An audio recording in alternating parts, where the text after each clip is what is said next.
Welcome to the Conspirituality Report, a weekly series that tracks the bizarre and dangerous intersection between online conspiracism and yoga, New Age, and wellness cultures. I'm Matthew Remsky, co-host of Conspirituality Podcast, with bylines at The Walrus and Jen by Medium. Hello, YogAnon, Part 1, The Spirituality Hijack.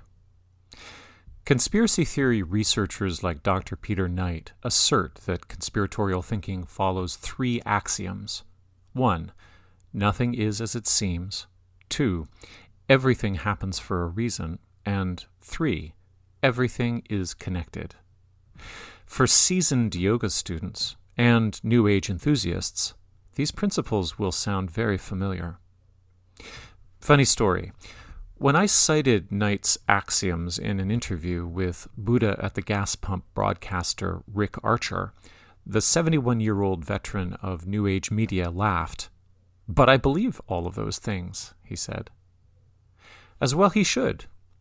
As a half-century veteran of transcendental meditation and other forms of yoga, Archer knows that these principles can provide solace, equanimity, and resilience.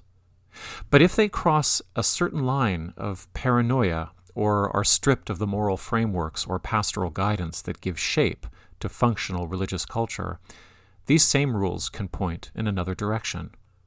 They can form the backbone of conspiratorial thinking. Let's take a look at these axioms one by one. So first we have nothing is as it seems. This sounds an awful lot like the ancient premise of Maya, a Sanskrit term central to many Indian wisdom traditions. The word is typically translated as illusion or magic show and reflects a history of understanding the conventional world as being a mirage and society as a corrupting conspiracy against the pure inner self. The Buddhist take on Maya teaches that the material world is ephemeral and unreliable, and that our attachments to it and consequent expectations are the source of all human suffering.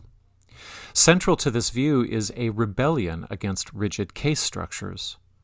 The bureaucracy of religious elites is seen to be a sandcastle. For many Buddhists, Maya offers a keen sense of where social conditioning becomes limiting or exploitative. The literature central to Hinduism offers a different take on Maya. The material world is a kind of divine play put on by benevolent forces to lead all souls towards enlightenment. In a book like the Bhagavad Gita, the roles humans play in this theater are properly understood as a kind of ritual stagecraft. A warrior should participate wholeheartedly in battle, knowing that everything has already been won and that no death or destruction is ever in vain. So when QAnons declare that the United States became a corporation in 1871, or that Hillary Clinton has been cloned, or that the inauguration was a holographic spectacle, they are playing the Maya card.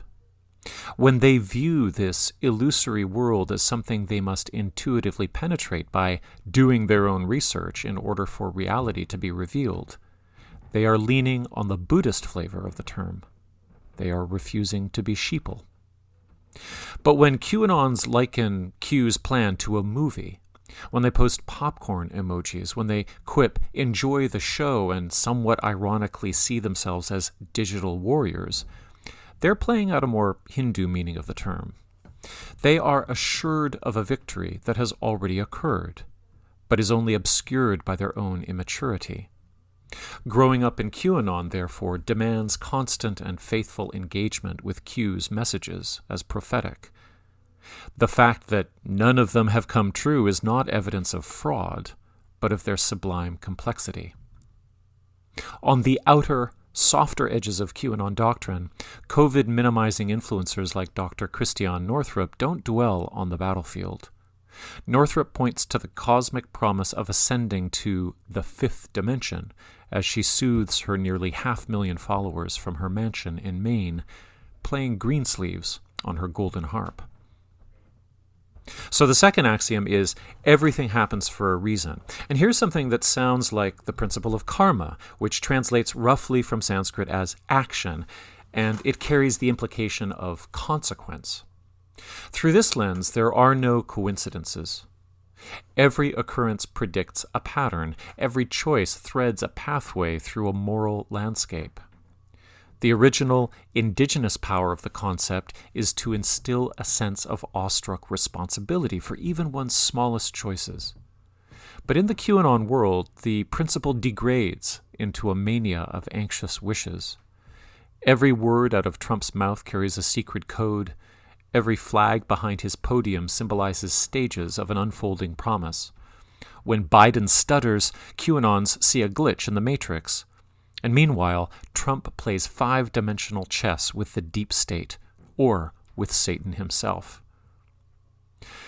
I've heard many Buddhist teachers assert that karma is impossibly subtle to discern.